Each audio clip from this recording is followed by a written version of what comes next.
FDR ప్రజాస్వామ్య పీఠాన్ని ప్రారంభించి 23వ సంవత్సరం ఇది. అదే లక్ష్యాలతో లోక్సత్తా ఉద్యమాన్ని ప్రారంభించి 22 సంవత్సరాలు, 97లో 22వ సంవత్సరం. అదే లక్ష్యాలతో పార్టీని ప్రారంభించింది 2006లో, 12 ఏళ్ళ.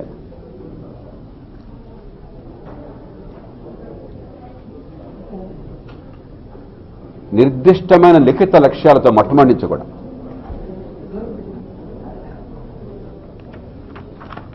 ఏ రూపంలో అయినా సరే,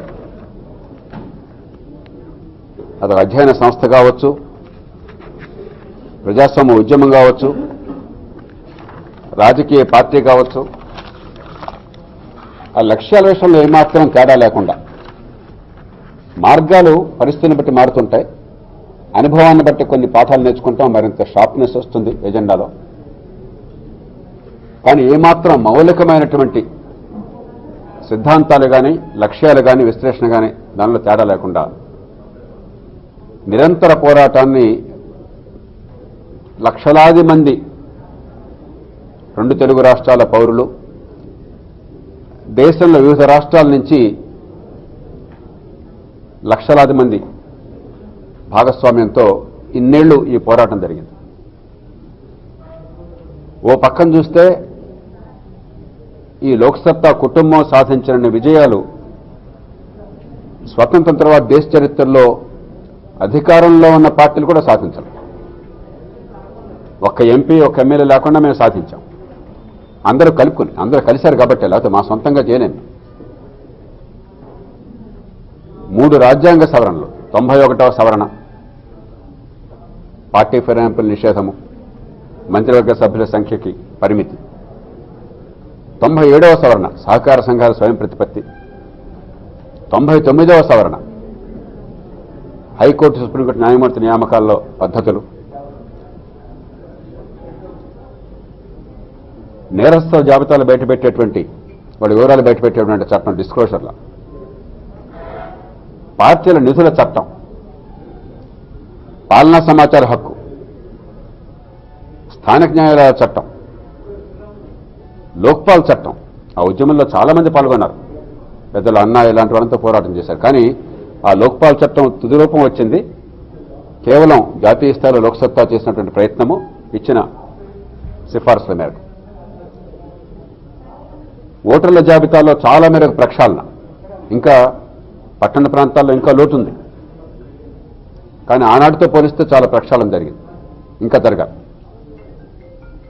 వ్యవసాయ రంగంలో ఎగుమతుల మీద నిషేధాన్ని తొలగించడం, రాష్ట్రాల మధ్య రవాణా ఆంక్షలను తొలగించడం, 2010-11లో పెద్ద ఉద్యమాన్ని రాష్ట్రంలో చేపట్టాం, జాతీయ స్థాయిలో పోరాటం, విజయం సాధించాం.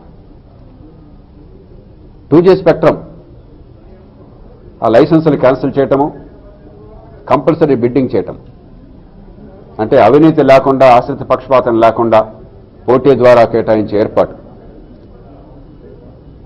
అదే తీర్పు, మేము చేసిన పోరాటం ఫలితంగా వచ్చిన తీర్పును అనుసరించి బొగ్గు గనుల లైసెన్సులు క్యాన్సిల్ చేయటం, మళ్లీ ఆక్షన్ జరపడం. డైరీ సహకార సంఘాలను ఆనాడు రాష్ట్రంలో వాటన్నింటినీ పూర్తిగా ప్రభుత్వం నియంత్రణ చేసి రద్దు చేస్తే పోరాడి విజయం సాధించాం. జాతీయ ఆరోగ్య మిషన్, ఇట్లా ఎన్నో రంగాల్లో నిజమైన మార్పులు, లక్షలు లేక 10 లక్షల మంది జీవితాలని ప్రభావితం చేసే మార్పుల్ని లక్షలాది మంది లోక్సత్తా కార్యకర్తలు సాధించారు. కానీ రెండో పక్క చూస్తే దేశంలో రాజకీయం, ప్రజాస్వామ్యం ఎట్లా ఉండాలని కలలు కని ఎలాంటి కోరికతో, లక్ష్యం పట్ల చిత్తశుద్ధితో దేశవ్యాప్తంగా అందరం కలిసి ఒక ప్రయత్నం మొదలెట్టాం, నిరంతరం కొనసాగించామో ఆ ప్రయత్నం పూర్తి కాలేదు. నిజానికి 20 ఏళ్లలో మన ఎన్నికల ప్రక్రియ, మన రాజకీయం, మన పరిపాలన చాలా విషయాల్లో మరింత చెడిపోయినాయి కానీ బాగుపడలేదు. ఆనాడు ₹1 ఖర్చు పెడితే ఎలక్షన్లో అన్యాయం అని మేమంతా వాపోతే ఓట్లు కొంటున్నారని ఇవాళ ₹1 ఖర్చు పెడితే మీరు నవ్వుతారు వాడిని. అది సర్పంచ్ లెవెల్ ఖర్చు. అది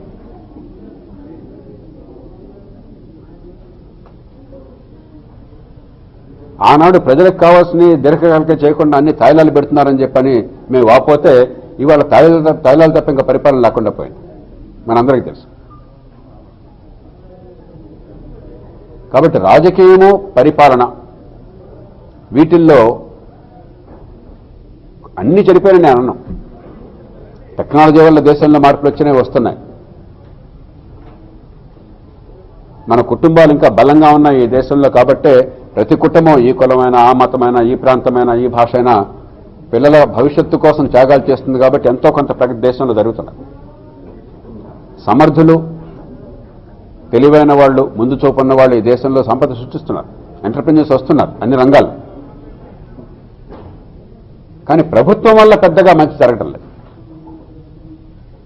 మన పన్నుల డబ్బుతో పోలిస్తే, మనం పెట్టే ఖర్చుతో పోలిస్తే, వాళ్ళ బాధ్యతలతో పోలిస్తే ప్రభుత్వాలు చేస్తున్నది చాలా తక్కువ.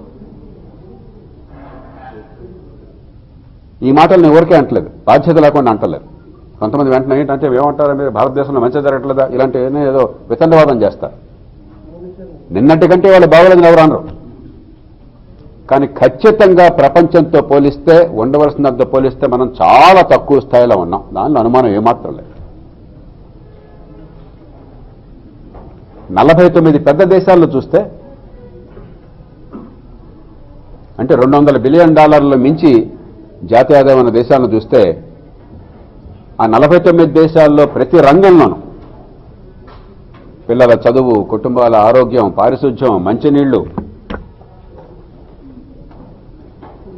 డ్రైనేజీ, తలసరి విద్యుత్ వినియోగం, ఏ రంగమైనా తీసుకోండి, భారతదేశం 49 దేశాల్లో చివరి 5 స్థానాల్లో ఉంది.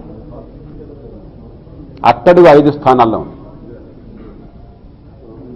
మన సరసన ఉన్న దేశాలు పాకిస్తాన్, బంగ్లాదేశ్, ఆఫ్రికాలో నైజీరియా, ఈ 3 దేశాలు చివరి 5లో. మనతో పాటు ప్రతి రంగంలో చివరి 5లో ఉన్న దేశాలు మనతో పాటు పాకిస్తాన్, బంగ్లాదేశ్, నైజీరియా.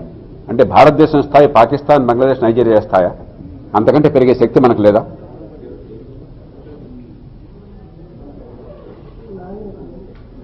అట్లాగే ఆసియా ఖండంలో వివిధ దశల్లో మనకంటే పేదరికం నుంచి ప్రారంభమైన దేశాలతో పోలిస్తే వియత్నాం తీసుకోండి.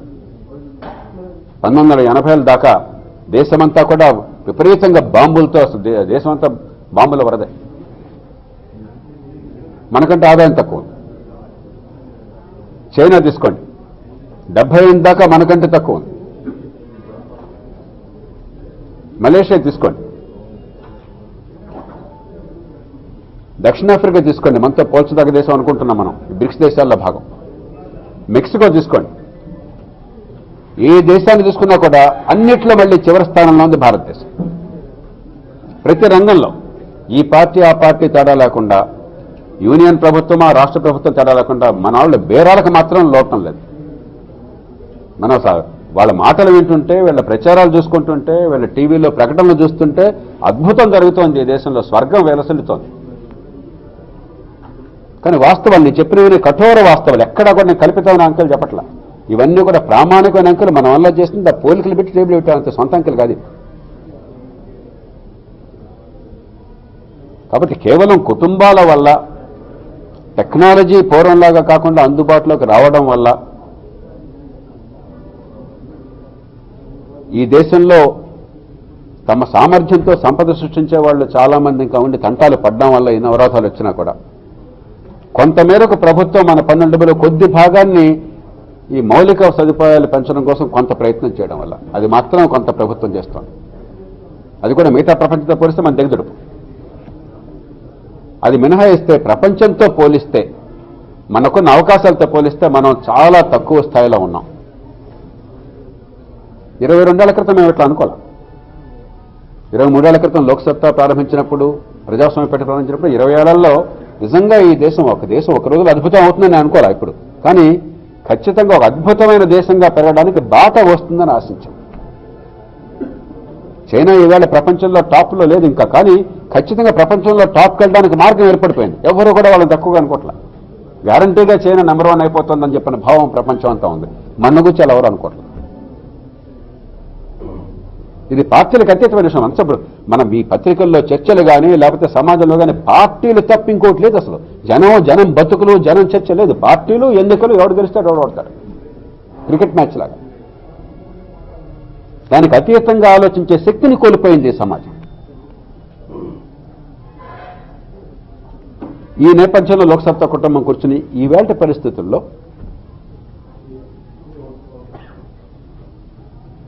ఎలా మనం ఈ దేశ భవిష్యత్తుకి బాటలు వేయాలి, ఎలా ఈ ప్రజాస్వామ్యాన్ని ఒక ఘాటన పెట్టాలి, దానికోసం మనం చేతనైనంత చేయాలి, ఏ రకమైన వ్యూహాలు కావాలి దేశానికి,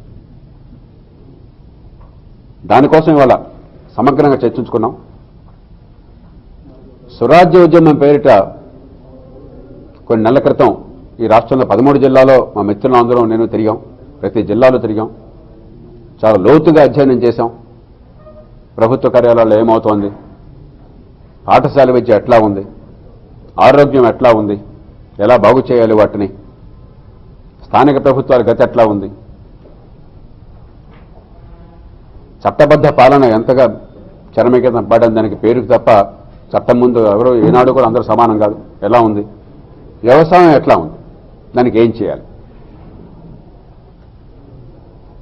ఈవేళ 6 లక్ష్యాలని సమగ్రంగా చర్చించుకుని వీటి పట్ల అవగాహన పెరగాలి, వీటిని సాధించాలి.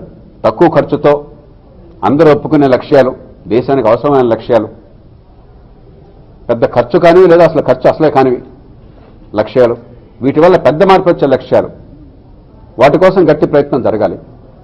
వాటిలో ప్రధానంగా గవర్నమెంట్ ఆఫీసుల్లో లంచం లేకుండా, వేధింపులు లేకుండా పని జరగాలి. కనీస హక్కు మనం పన్నుల డబ్బు కడుతున్నాం, ఓటేస్తున్నాం, కానీ గవర్నమెంట్ ఆఫీసులో పని జరిగేటువంటి పరిస్థితి లేదు. కొన్ని సందర్భాల్లో కంప్యూటరేషన్ జరిగినప్పుడు తప్ప మిగతా ఎక్కడా కూడా గవర్నమెంట్ ఆఫీసులో పని జరిగే ఏర్పాటు లేదు. గత 6 నెలల్లో నేను 300 మంది హైకోర్టు జడ్జిల్ని కలిశాను వివిధ బృందాలుగా.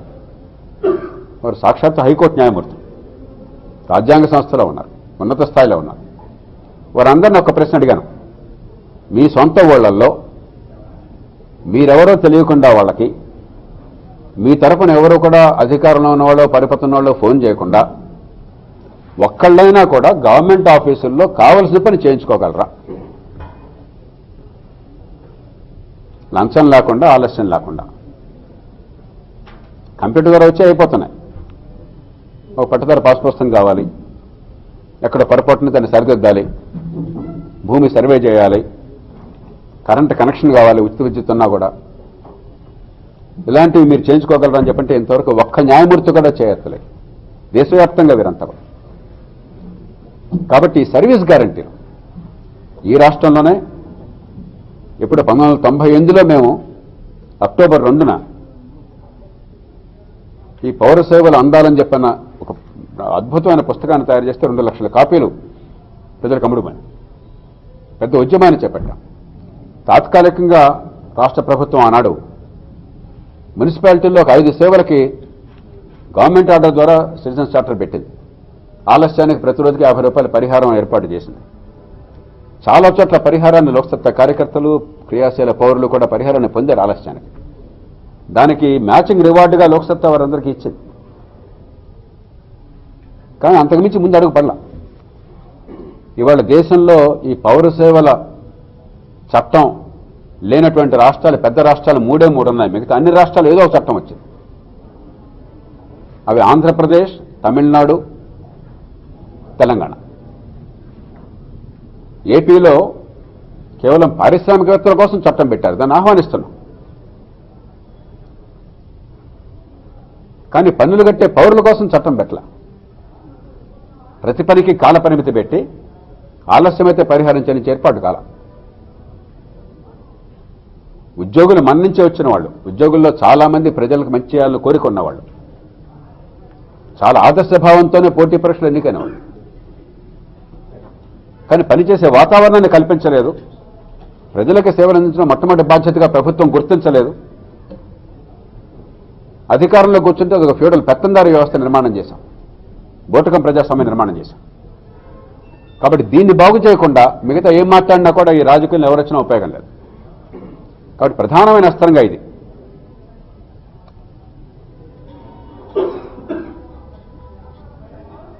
ఈవేళ రాజకీయ పార్టీలకి ఈ మాట చాలా బాధ్యతతో చెప్తున్నాను. ప్రభుత్వాలకి ఉద్యోగులంటే వణుకు పుడుతోంది. ఏ ప్రజలకి సేవ చేయాలో, ఏ ప్రజలు ఓటేస్తారో, ఏ ప్రజలు పన్నులు కడతారో ఆ ప్రజలంటే భయం లేదు. ఎందుకంటే ప్రజలు ముక్కలైపోయారు, చెట్టుకొకరు పుట్టుకొకరు అయిపోయారు. ఆ పార్టీ, ఈ వర్గం, ఈ కులం, ఆ ప్రాంతం, ఇలా ముక్కలైపోయారు. వాళ్ళ సొంత ప్రయోజనాలను ఉమ్మడిగా పట్టించుకునే స్థితిలో లేరు. కానీ ఉద్యోగులు చాలా సంఘటితంగా ఉన్నారు. వాళ్ళతో గట్టిగా పనులు చేయించితే మూకుమ్మడిగా వ్యతిరేకించి మాకు వ్యతిరేకంగా ఓటేస్తారేమో అన్న భయం పార్టీలను గజగజలాడిస్తున్నది. పార్టీలకి పన్ను జరగకూడదని కోరుకుంటుందని నేను అనుకోవట్లేదు. కానీ పార్టీలకు ప్రజల కోసం పన్ను జరగాలన్న కోరిక కంటే బలవంతమైన వాళ్ళను కొంతమందిని గనక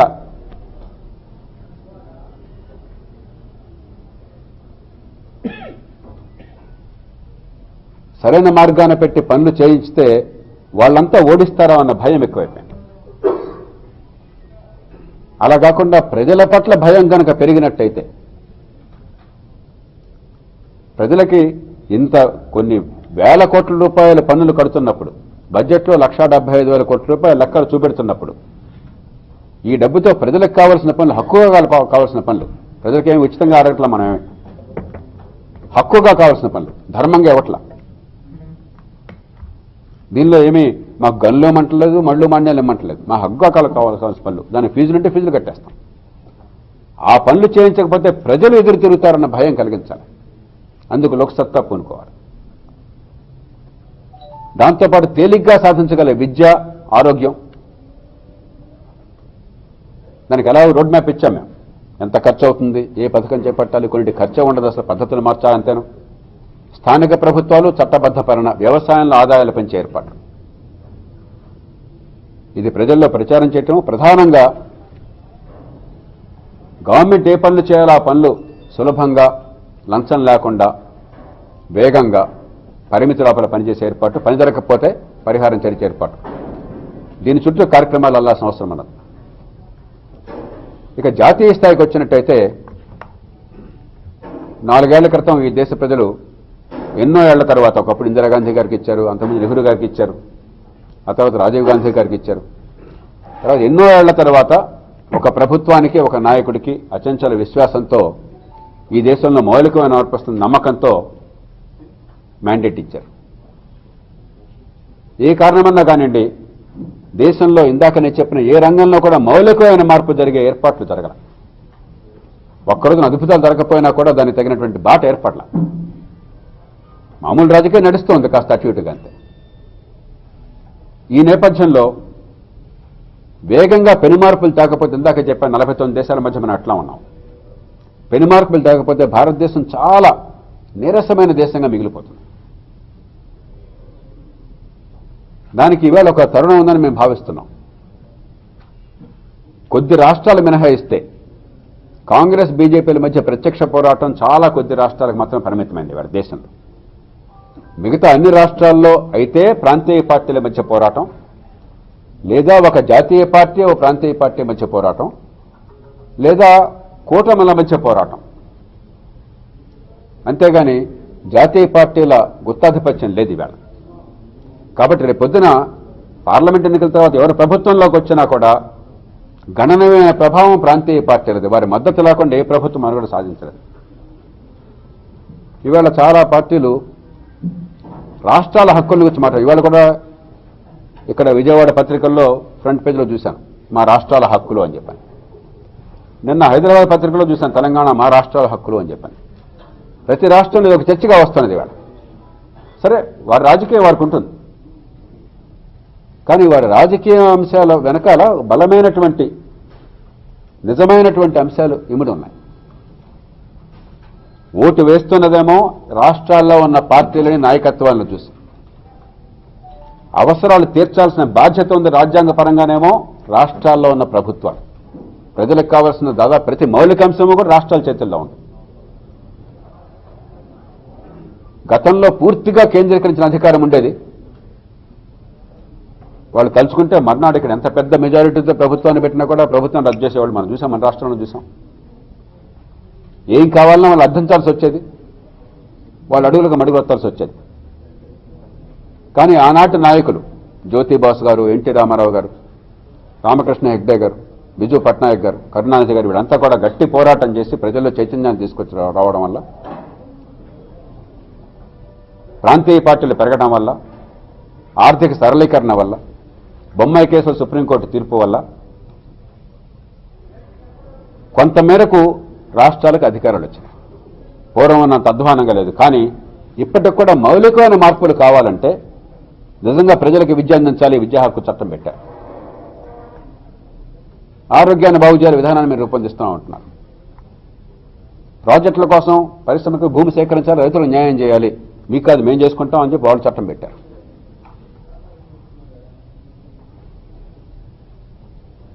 ఆంధ్రప్రదేశ్లో, తెలంగాణలో మంచి వాళ్ళు, సమర్థులు ఉన్నారు, ఏ రంగంలో అయినా సరే నిపుణులు ఉన్నారు. వాళ్ళని తీసుకుని ప్రభుత్వంలో పనిచేయించుకుంటామని చెప్పి R&D సర్వీస్ రూల్స్ పెట్టారు, ఢిల్లీ చేతుల్లో పెట్టారు. మా పంచాయతీలు, మున్సిపాలిటీలు ఈ రకంగా బాగోలేదు, వేరే రకంగా రాష్ట్రం అంతా కావాలని కోరుకుంటుంది, అన్ని పార్టీలు కోరుకుంటున్నాయి, అబ్బాయి లేదు, రాజ్యాంగంలో పెట్టేశారు. మన ఉమ్మడి రాష్ట్రంలోనే 2 సార్లు శాసనసభలో ఏకగ్రీవంగా తీర్మానం చేశారు, మాకట్లా వద్దు, గ్రామ పంచాయతీ సర్పంచ్ మండల సభ్యుడిగా, మండల అధ్యక్షుడు జిల్లా పరిషత్ సభ్యుడిగా ఉండే ఏర్పాటు కావాలని ఏకగ్రీవంగా తీర్మానం చేస్తే రాజ్యాంగంలో పెట్టా మీ చావు మీరు చావండి అన్నారు. అసెంబ్లీ ఎన్నికలు ఈ రకంగానే ఉండాలని ఎవరు ఏ దేవుడు నిర్ణయించాల, రాజ్యాంగంలో పెట్టారు. ప్రపంచంలో ఏ ఫెడరల్ దేశంలో కూడా రాష్ట్ర ఎన్నికలు ఎట్లా ఉండాలో రాజ్యాంగంలో పెట్టాల, దేశ రాజ్యాంగంలో పెట్టాల, ఆ రాష్ట్రానికి వదిలేశారు. మన దేశంలో అంతా మోసల ఏకరూప వ్యవస్థ పెట్టారు. నామినేటెడ్ గవర్నర్ ఆయన ఇష్టం. ప్రపంచంలో మరే ప్రజాస్వామ్య దేశంలో కూడా ఫెడరల్ ప్రభుత్వం రాష్ట్రాల గవర్నర్ నామినేట్ చేసేది ఒక భారతదేశంలో తప్ప, వలసకాలం నాటి అలవాటు. ఇట్లా ఎన్నో రూపాల్లో స్ట్రక్చరల్గా బాధ్యత రాష్ట్రాలది, ప్రజల మ్యాండేట్ రాష్ట్రాలది. ఓటు వేసినప్పుడు రాష్ట్ర ప్రభుత్వం పట్ల అనుకూలతో ప్రతికూలతో ఆ రెండు కూడా ప్రజలు స్పష్టంగా చూపెడుతున్నారు. ఆ పంచాయతీ ఎన్నిక, అసెంబ్లీ ఎన్నిక, మున్సిపాలిటీ ఎన్నిక, పార్లమెంట్ ఎన్నిక అన్నింటిలో ఒకే రకంగా ఓటేస్తున్నారు. అంటే అది రాష్ట్రంలో ఉన్న పార్టీకి ప్రభుత్వానికి పరీక్ష కానీ ఇంకో రకంగా చూసి వేయట్లే ప్రజలు. కానీ ప్రజల ఆశ నెరవేర్చాలి, రాష్ట్రాన్ని బాధ్యత నెరవేర్చాలని చెప్పట్టే మాత్రం చేతులు కళ్ళు కట్టేస్తున్నారు. ఈవేళ పార్టీలు ఫెడరలిజం గురించి మాట్లాడుతున్నాయి కానీ కేంద్రం అన్యాయం చేస్తోందంటున్నారు. అన్యాయం జరగట్లా. కేంద్రం రాష్ట్రాలకన్నిటికీ కూడా కొన్ని పద్ధతి ప్రకారం, ఆంధ్రప్రదేశ్ విషయం వేరు. ఆంధ్రప్రదేశ్ విషయం విభజన నేపథ్యంలో ప్రత్యేక సమస్య వచ్చింది, అది వేరు, కేంద్ర రాష్ట్ర సంబంధాలు వేరు. ఏపీ సంగతి రేపు నివేదికని ఇక్కడ ఇదే హాల్లో నిపుణులంతా కూర్చొని మీ ముందు పెడతారు, దానిలోకి నేను వెళ్ళను. కానీ మామూలుగా కేంద్ర రాష్ట్ర సంబంధాల్లో డబ్బుల విషయంలో అన్యాయం జరగడం కాదు సమస్య దేశానికి, లేకపోతే ఎవరు రోజు పెత్తనం చేయడం కాదు. స్ట్రక్చరల్గా ఆనాడున్న పరిస్థితుల్లో దేశ విభజన నేపథ్యంలో ఒక కేంద్రీకరించిన వ్యవస్థ నిర్మాణం చేశాం.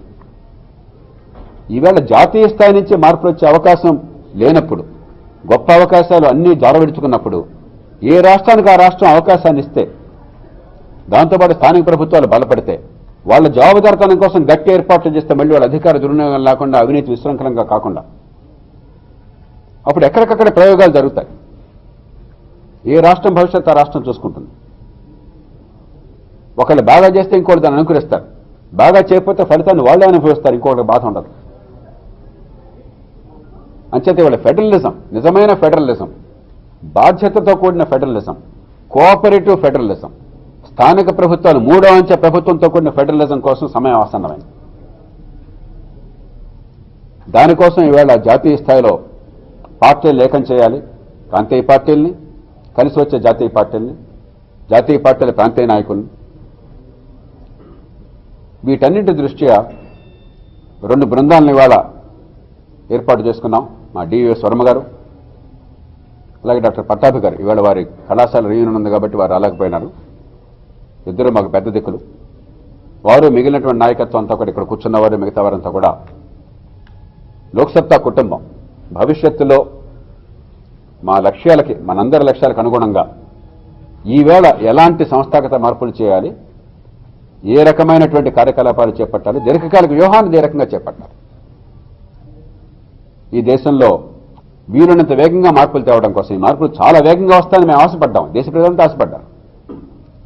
కానీ అనుకున్న దానికంటే చాలా ఆలస్యం అవుతుంది ఈ దేశంలో మార్పు వస్తుందని ఆశ కల్పించినా కూడా ఈ పార్టీలు, ప్రభుత్వాలు నిజానికి ఉన్న రాజకీయాన్ని కొనసాగిస్తున్నాయి.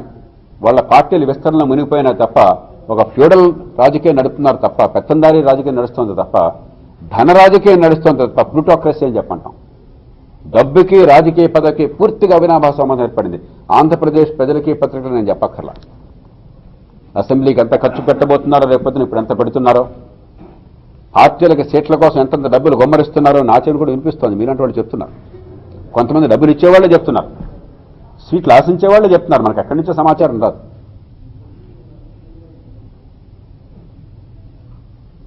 ధన రాజకీయం నడుస్తోంది, ప్లూటోక్రసీ.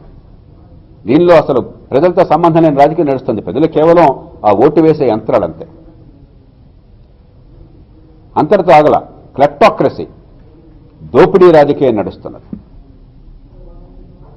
ధనిక రాజ్యం, దోపిడీ రాజ్యం పూర్తిగా మిళితమైపోయినాయి ఈ దేశంలో. దీన్ని గొప్ప ప్రజాస్వామ్యంగా భావించక్కర్లేదు. అలాగని నక్సలెట్లం కాదు మనం.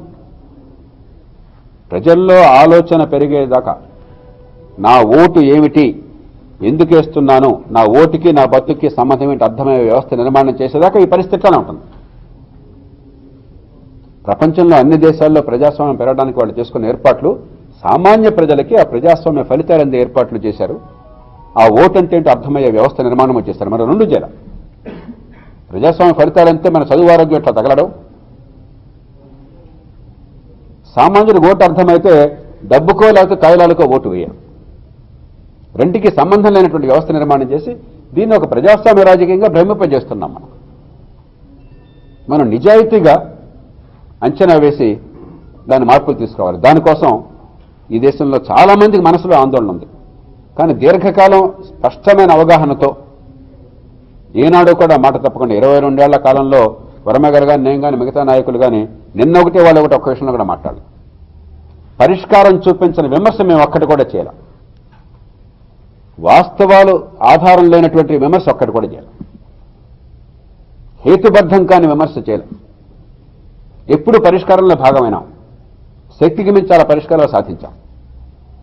కాబట్టి ఈవేళ ఈ అనుభవంతో మరింతగా ద్విగుణీకృతంగా ఈ ప్రయత్నం చేయాలి. తరువాత తరానికి ఒక విశ్వాసాన్ని కలిగించాలి. ఒక 5 ఏళ్ల కాలంలో ఓ పక్కన రాజకీయ ప్రత్యామ్నాయంగా ఈ కొత్త తరాన్ని పెంచాలి.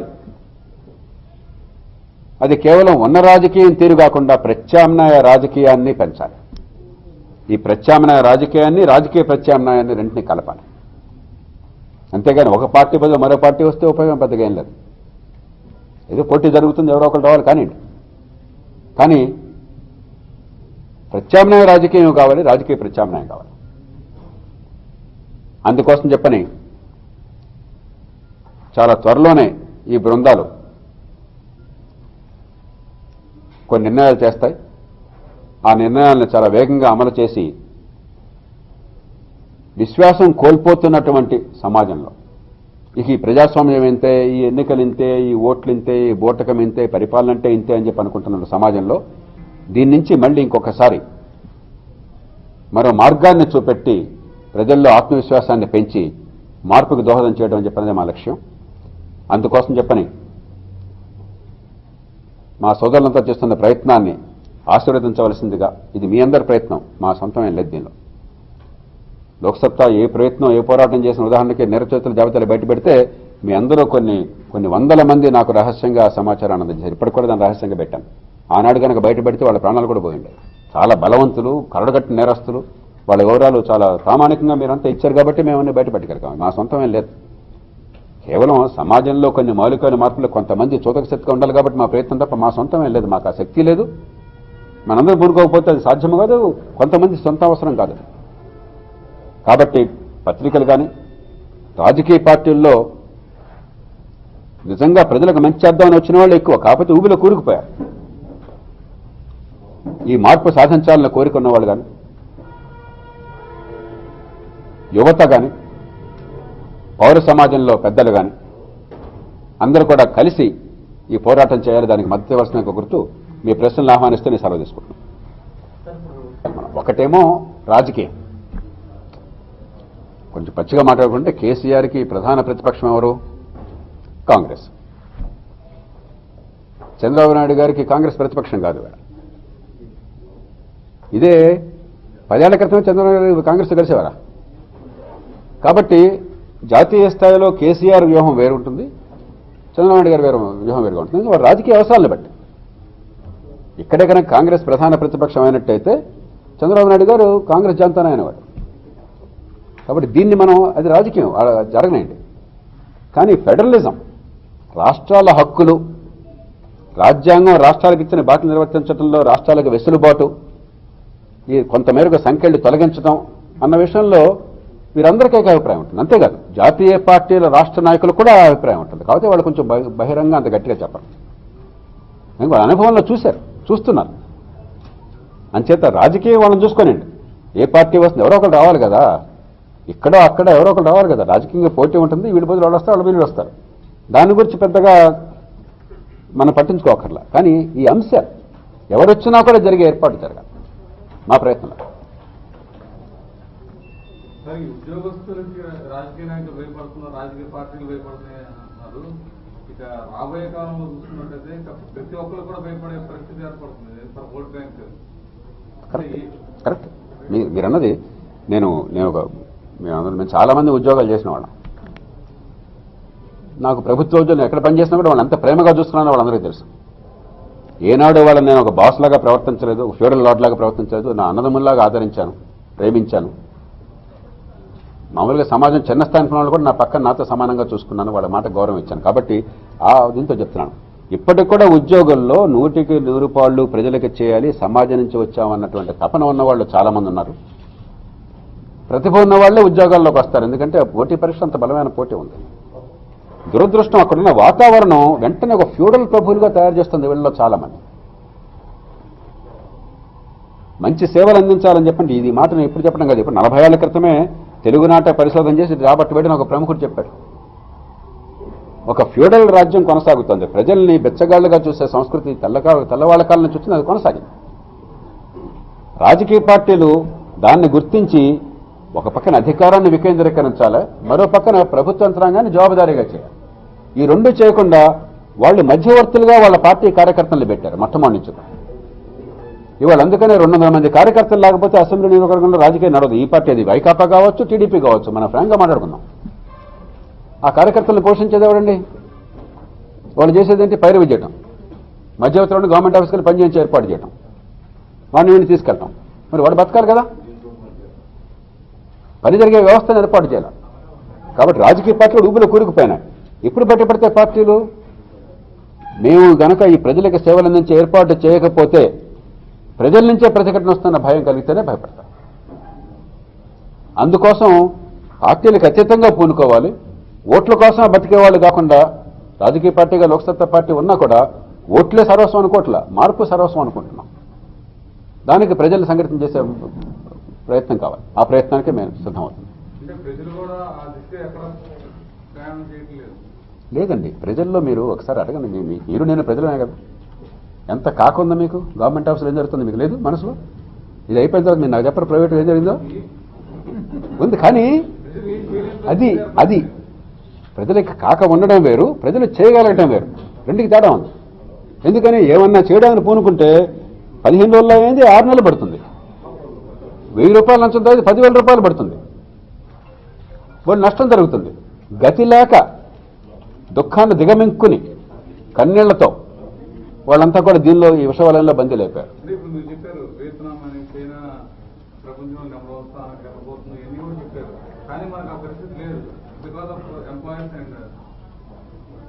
కాబట్టి దాన్ని ఇప్పుడు ఎలా చేయాలి? ఎన్నో ఏళ్ల క్రితం నేను బాగా గౌరవించి అభిమానించే వ్యక్తుల్లో 3లో ఒకడైన శరత్ జోషి చనిపోయాడు కొన్నేళ్ల క్రితం. ఆయన నాతో 25 ఏళ్ల క్రితం నాతో అన్నాడు, జయప్రకాష్ గారు ఒక సమయం వచ్చింది, ప్రభుత్వ యంత్రాంగం ప్రజలకు న్యాయం చేయని వ్యవస్థ వచ్చేసింది, ఓ పోరాటం కావాలని. 25 ఏళ్లకు కూడా ఇంకా పోరాటం ప్రారంభం కాల. కాబట్టి దీని నుంచి బయటపడే ఈ సమస్యని విజ్ఞులు గుర్తించారు ఈ దేశంలో. ఆ సమస్య ఇంకా తీవ్రమవుతున్నది. దీన్ని ఖచ్చితంగా మనం మాట్లాడకపోతే, మనం దీని గురించి చర్చ లేవనెత్తకపోతే ఈ గొడవంతా కూడా టీడీపీకి వైకాపాకి మధ్య, చంద్రబాబుకి జగన్కి మధ్య, కేసీఆర్కి ఉత్తమ్ కుమార్కి మధ్య, లేకపోతే రాహుల్ గాంధీకి నరేంద్ర మోదీకి మధ్య మనం ఇట్లా భావిస్తున్నాం. ఇంతకు మించినటువంటి మౌలికమైన అంశాలు ఇక్కడ ఇమిడున్నాయి. దాన్ని మనం ప్రస్ఫుటంగా తీసుకురాకపోతే ఇంక ఈ దేశం ఎట్లానే ఉంటుంది. 2019 ఎన్నికల్లో లోక్సత్తా ఎన్నికల బరిలో ఉంటుందా?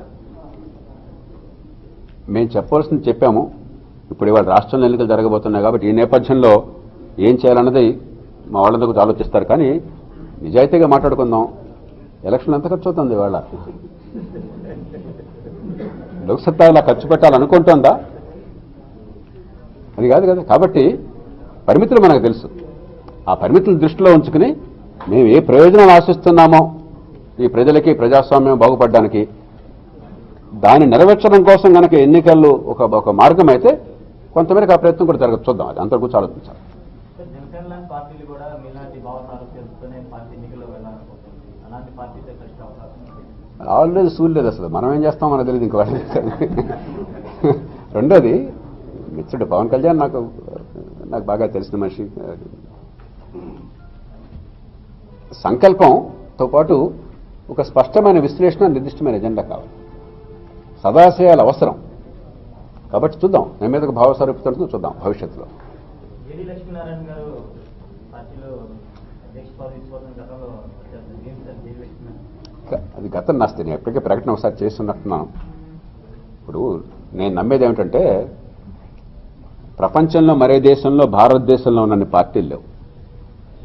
ఎన్నున్నాయో నాకు తెలియదు. ఇప్పుడు ఎన్నున్నాయి సమయం? 800+ ఇంకెక్కువ ఉన్నాయి. 1200 ఉన్నాయి మనం పెట్టినాం. ఇప్పుడు 2000 దాటినాయి. ఇప్పుడు అసలు రోజుకో పార్టీ వస్తుంది భారతదేశంలో. ఎందుకు ఇది అసలు ప్రపంచంలో ఎక్కడ లేదే? బరాక్ ఒబామా ఉన్నాడు. ఆయన 15 ఏళ్ల క్రితం ఆయన ఎవరో ముక్కు మొహం ఎవరో తెలియదు. అకస్మాత్తుగా ప్రధాన పార్టీలో చేరాడు. చేరిన కొద్ది కాలంలో ఆయన పార్టీకి అగ్రనాయకుడైపోయాడు. ఆయన ఎవరూ పోషించలేదు. ఆయన 1000 కోట్లు ఖర్చు పెట్టలేదు. ఆయన కులం, వంటి రంగు లేదు. కేవలం ప్రతిభ, సామర్థ్య, నాయకత్వ లక్షణాలు ఉన్నాయి. ఆ ఉండగానే ఏ పార్టీ నచ్చిన పార్టీలో చేరొచ్చు. ఆ పార్టీలో తనంత తాను నాయకుడిగా ఎదగొచ్చు. డొనాల్డ్ ట్రంప్ పాపం ఒబామా వేరు, ఈయన వేరు. కాబట్టి ఆ రకంగా పోల్చట్లా. కానీ ట్రంప్ కూడా రాజకీయ పార్టీలతో ప్రవేశం లేదు గతంలో. కానీ మంచి చెడు ఒక పార్టీని ఎన్నుకున్నాడు. 2 ఏళ్లలో తన పార్టీ చేసుకున్నాడు. ఇప్పుడు ట్రంప్ పార్టీ అది. అంతకుముందు ట్రంప్ సంబంధం లేదు ఆ పార్టీతో. అంటే ఏమిటి? రాజకీయ పార్టీ సమాజంలో కొన్ని మార్పులు కోరి రాజకీయంలో భాగస్వామ్యం కావాలన్నప్పుడు వేదిక కావాలి. ఇవాళ రాజకీయ పార్టీలు ప్రైవేట్ ఆస్తులని. కాబట్టి తలా ఒక కొంపటి, తలా ఒకటి, తలా ఒక పార్టీ. నేను మొదటి నుంచి వాదించేది మీకు గుర్తుందో లేదో, పార్టీ మొట్టమొదటి ఎన్నికలే ఈ దేశంలో తొలిసారిగా, బహుశా ఇప్పటిదాకా చివరిసారిగా సభ్యులందరూ కలిసి అధ్యక్షుడిని ఎన్నుకునే ఏర్పాటు లోక్సత్తా మాత్రమే చేసింది. అప్పుడు పోటీ చేసినప్పుడు ప్రారంభ ఎన్నికల్లోనే నేను వర్మ గారిని ప్రత్యేకంగా ఆయన బలవంత పెట్టి పోటీ చేయించాను. ఎందుకంటే ఒక వరవడి, ఒక సాంప్రదాయాన్ని దారితీయాలి. ఆనాడు నాకు పోటీ ఉంటుందనో లేకపోతే నేను తప్పుకోవాలనో కోరిక కాదు. ఆనాడు ఒక టర్మ్గా కానీ తప్పుకుని ఇక్కడ ఉన్న కటారి మిగతా వాళ్ళు పోటీ ఎవరు పోటీ చేయాలో కూడా నేను నిర్ణయించాల. వాళ్ళందరూ నా మీద కోపం కూడా తెచ్చుకుంటారు. మీ ఇష్టం, నేను అసలు పట్టించుకోనని చెప్పాను. మళ్ళీ ప్రత్యక్ష ఎన్నికల్లో ఆయన గెలిచాను. ఎందుకు ఇవన్నీ కూడా? పార్టీ ఎవరి సొంత ఆస్తి కాకూడదు. బ్రాడ్గా భావజాలం మీకు నచ్చినట్టయితే, నాయకత్వ లక్షణాలు ఉంటే, మీకు ఆర్తి ఉంటే, ప్రజల సమ్మతి ఉంటే మీరు ఎరగాలి.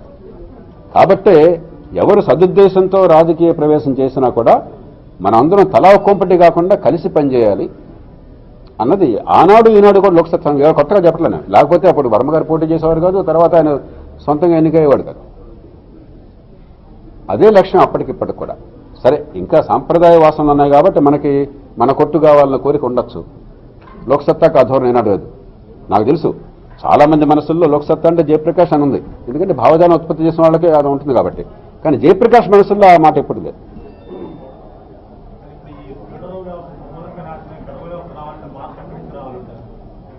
ఇప్పుడు దానికి పెద్దగా ప్రజలకు అవగాహన కావాలి, కానీ ప్రజలు ప్రమేయం పెద్దగా అక్కర్లేదు. ఎందుకంటే ప్రాంతీయ పార్టీలు బలపడి ప్రజల ఆశలు ప్రాంతీయ పార్టీల చుట్టూ ఉన్నప్పుడు రేపొద్దున ఢిల్లీలో ప్రభుత్వం ఏర్పాటుకి ఇది మీరు ఒప్పందం అని చెప్పిన గట్టిగా కూర్చుంటే గ్యారంటీగా జరుగుతుంది. అది ఏం చేయాలో కూడా మేము ప్రామాణికంగా పత్రం తయారు చేస్తున్నాం. దేశ ఐక్యత కావాలి, నూటికి 100 దేశ ఐక్యత కావాలని నిరంతరం నమ్మి పోరాడే మనుషుల్లోనే ఒకరు. కానీ దేశ ఐక్యత అంటే యూనిటీ ఈజ్ నాట్ యూనిఫార్మిటీ. దేశ ఐక్యత అంటే ఏకరూపత కాదు, ఐక్యత వేరు, ఏకరూపత వేరు. దేశ ఐక్యత లోపలే ఈ దేశంలో ప్రాంతీయ అవసరాలకు అనుగుణంగా రాష్ట్రాల బాధ్యతల మేరకు రాష్ట్రాలకు వెసులుబాటు కావాలి. పదజాలం చాలా జాగ్రత్తగా వాడుతున్నాం. దేశ ఐక్యత, జవాబుదారితనం ఇవన్నీ గ్యారంటీగా ఉండాలి. ఇంకా కావాలంటే కొన్ని అంశాలు దేశ ఐక్యతను బలపరచడం కోసం ఏర్పాట్లు కావాలి. కానీ దేశ ఐక్యత అంటే ఏకరూపత కాదు. ప్రపంచంలో ఎక్కడ లేదు. బ్రిటన్ లాంటి చిన్న దేశంలో ఒకే భాష, ఎక్కువ మంది ఒకే మతం, అత్యధికులు ఒకే ఒంటి రంగు ఉన్న చిన్న దేశం. ఆఫ్టర్ ఆల్ 6 కోట్ల దేశం. ఆంధ్రప్రదేశ్ కంటే కొంచెం పెద్దదంతే. ఈవేళ ఆనాటి ఆంధ్రప్రదేశ్ కంటే చిన్నది. ఆ దేశంలో పార్లమెంట్ ఎన్నిక వేరు, ఎన్నిక తీరు వేరు. యూరోపియన్ పార్లమెంట్ ఆ దేశంలో ఎన్నిక తీరు వేరు, దామాషా పద్ధతి. లండన్ నగర మేయర్ ఎన్నిక వేరు, ప్రత్యక్ష ఎన్నిక. వేల్స్ రాష్ట్రంలో ఎన్నిక వేరు, అక్కడ పద్ధతి కొంచెం కాంప్లికేటెడ్, వేరేది ఉంది. స్కాట్లాండ్లో వేరు, నార్దర్న్ ఐర్లాండ్లో వేరు. దేశం ముక్కలైపోయిందా? ఇది పిచ్చి ఆలోచన. దేశ ఐక్యత అంటే ఏకరూపత కాదు. దేశ ఐక్యత అని చెప్పంటే స్థానిక అవసరాలను బట్టి ఒకే మోసలో మీరు అరుణాచల్లో ఒకే విధానం, ఆంధ్రప్రదేశ్ ఒకే విధానం ఎట్లా కుదురుతుందండి? అరుణాచల్ వేరు, ఆంధ్రప్రదేశ్ వేరు. ఇక్కడ పంచాయతీలు అక్కడ ఒకే రకం ఉండాలంటే ఎట్లాగండి? అర్థం ఉందేమన్నా? మీరు ఢిల్లీలో పథకం పెట్టాలంటే ఎట్లాగండి? మా రాష్ట్రం వేరు, మీ రాష్ట్రం వేరు. ఎవరు వాళ్ళు చేసుకునివ్వండి. తప్పు చేస్తే నష్టపడినివ్వండి. జనాన్ని పనిష్ చేయమనండి. బాగు చేసుకుంటే లాభపడమనండి. పక్క రాష్ట్రాన్ని అనుకరించమనండి. ఇప్పుడు మొత్తం అందరూ కలిసి నాశనం చేస్తున్నాం. నాశనం అవుతుందే కాదు నిర్వాదం. అసలు ఇంతకుముందు అంకెలు చెప్పాక మీ అందరూ తెలుసు కదా. అంత బాగుంటే ఎందుకంటే మార్చడం అనుకోవచ్చు. బాగోలే, మార్చాలి.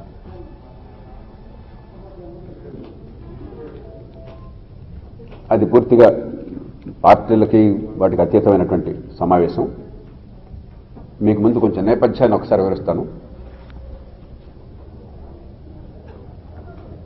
మనకి ఇంగ్లీష్లో ఒక సామెత ఉంది. ఎప్పుడో చాలా కాలం క్రితం ఈ పాత్రికేయుడు ఒక ఆయన, సిపి స్కాట్ అనుకుంటాను, సుప్రసిద్ధ పాత్రికేయుడు అని అన్నాడు,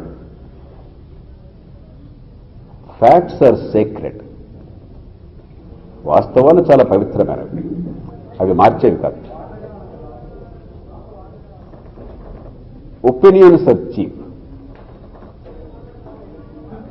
but opinions based on facts they are very rare. ఈవేళ తెలుగునాట కానీ దేశమంతటా కానీ విషయాలు ఏమీ సంబంధం లేకుండా, వాస్తవాల మీద ఏమాత్రం కూడా పట్టు లేకుండా, అసలు వాస్తవం ఏంటో తెలుసుకోవాలన్న కోరిక కూడా లేకుండా మనమంతా చాలా దారుణమైన నిర్ధారణలకు ప్రతిరంగంలో వచ్చేస్తున్నాం. తెలుగునాట అది స్పష్టంగా కనిపిస్తాం. రాష్ట్ర విభజన జరిగి హైదరాబాద్ను కోల్పోవటం చేత, బలవంతంగా విభజించడం చేత, ఓ పక్కన గుండెకోత, బలవంత విభజన వల్ల హైదరాబాద్ కోల్పోవటం వల్ల ఆర్థిక నష్టం, ఉపాధి నష్టం. ఈ నేపథ్యంలో కొన్ని ఏర్పాట్లు జరగాలని చెప్పని రాజకీయ ప్రక్రియ సంకల్పించింది దేశం. అది లేకపోతే పార్లమెంట్లో రాష్ట్ర విభజన చట్టం ఆమోదం పొందేది కాదు. అవన్నీ పెట్టి మీకెందుకు మేము చూస్తామన్నారు కాబట్టి చివరికి ఏదో బలవంతంగా ఇంకో రకంగా చివరికి అక్కడ జరిగింది. దాని అమలు విషయంలో ఈవేళ ఇష్టం వచ్చినట్టు మాట్లాడుతున్నారు. దేశ ప్రయోజనాల గురించి ఆలోచించలేదు, దేశ ఐక్యత గురించి ఆలోచించట్లేదు, రాష్ట్ర భవిష్యత్తు గురించి ఆలోచించట్లేదు. ఈవేళ అమ్మ అంటే బూతు మాట అయ్యే పరిస్థితి వచ్చింది. దేశ ఐక్యతని కాపాడాలి, దేశంలో ఫెడరల్ వ్యవస్థను బలపరచాలని చెప్పంటే మీరు ప్రధానమంత్రి పక్షం.